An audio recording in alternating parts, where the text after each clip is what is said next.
Hello everybody! In this video, I'll be showing you how I turned a second-hand pair of trousers into Jodhpurs. I'm so excited to be sharing this project with you, because this is my first sewing video on this channel. Because it's the first, I wanted to keep it nice and easy with a simple and fun alteration project. So, why Jodhpurs? Well, I am a bit of a horse girl. I have a pony, Sid, who's retired, and a horse, Bozza, who I ride.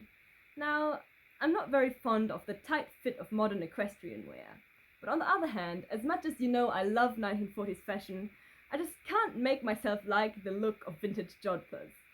Probably a good thing though, because they're way out of my budget anyway. So for the past couple of years I've had Bozza, I've been riding in my plain, everyday slacks. Of course, this isn't a huge problem, but I thought it would be nice to have something to wear just for doing horse things that I wouldn't have to worry about getting dirty. So, I found a pair of trousers at my local op shop and gave them a little makeover. I decided to use a second-hand garment instead of sewing something from scratch because I enjoy giving unwanted clothing a second chance. And because I couldn't find a fabric I liked. Anyway, on with the project.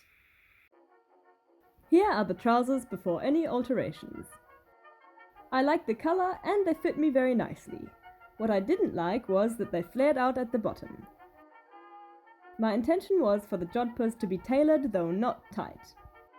So, to minimize the flare, I first pinned the bottom of the trousers smaller.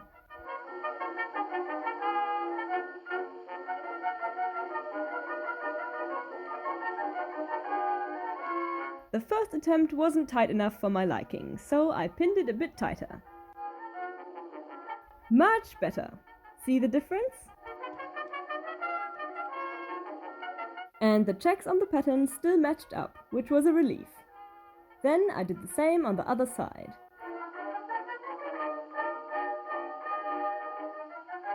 This was pretty much the fit I wanted, so I went ahead and stitched where I pinned. Indeed, I'm aware that an overlocker would probably have been a better option with a much cleaner result, but truthfully, the machine scares me, so I didn't use it. As you can tell, I'm not really a doing-it-by-the-books sort of seamstress. At the end of the day, only I will be wearing these clothes, so if it's not professional looking, well, it's merely my problem. Having said that, I did end up finishing my seams, an admittedly rare occurrence for me, because the fabric looked like it was prone to fraying.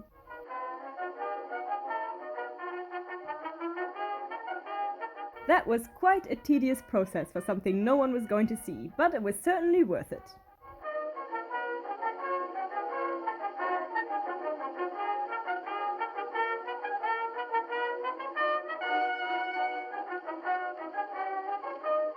After that, I redid the hems to be a little shorter, and then all my tailoring was complete.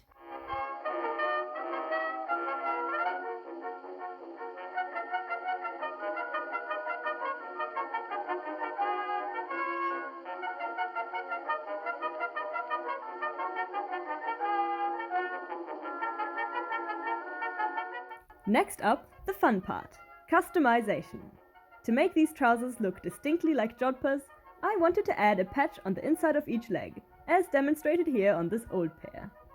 I planned to use the sturdy black fabric, which, at least according to Ice, also made for a comfortable pillow. The first thing I needed to make the patches was a pattern. Using a tracing wheel, I transferred the shape of the patches on my old Jodhpurs onto thick paper.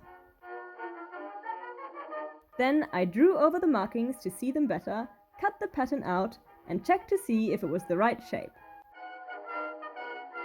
Next, I pinned the pattern over 2 layers of my fabric and cut it out, making sure to leave additional fabric for the hem.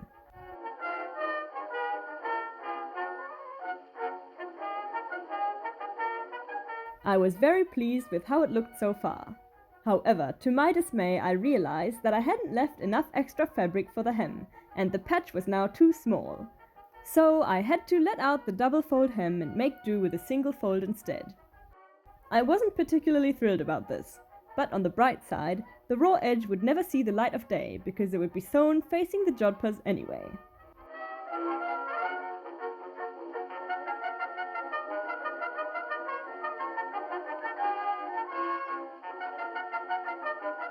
With the leg patches complete, it was time to attach them to my trousers.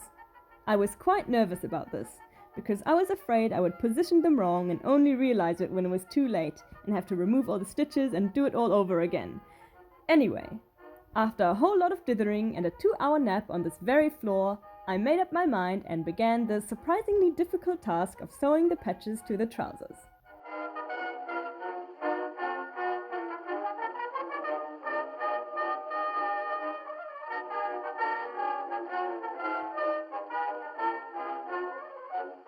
My thread kept breaking, I kept accidentally sewing multiple layers of fabric together, and overall this whole process took me far longer than I'd like to admit.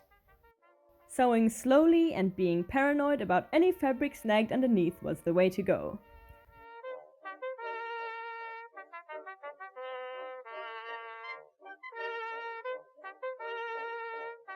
What a relief when it was finally all over.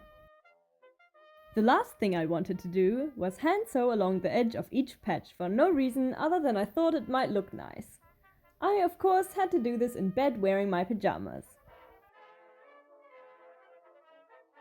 Here is the result. Did it actually end up looking nice? Well, I'm not entirely sure, but I like it. And with that, the transformation from op-shop flares to my custom Jodhpurs was complete.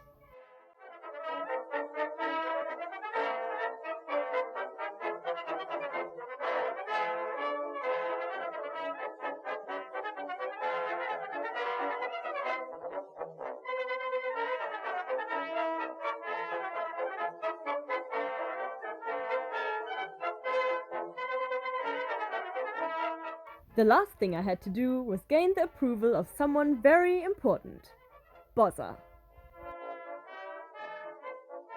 I showed him my creation and surprisingly met a positive response.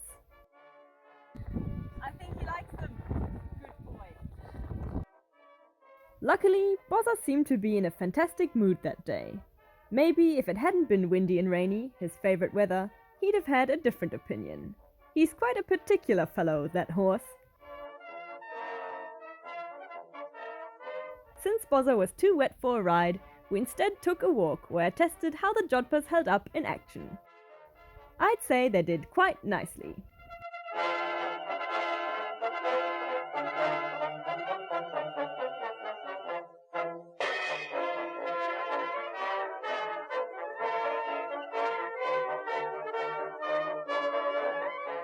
And that's how I turned a pair of second-hand trousers into my own custom Jodhpurs. Thank you for watching. Bye for now.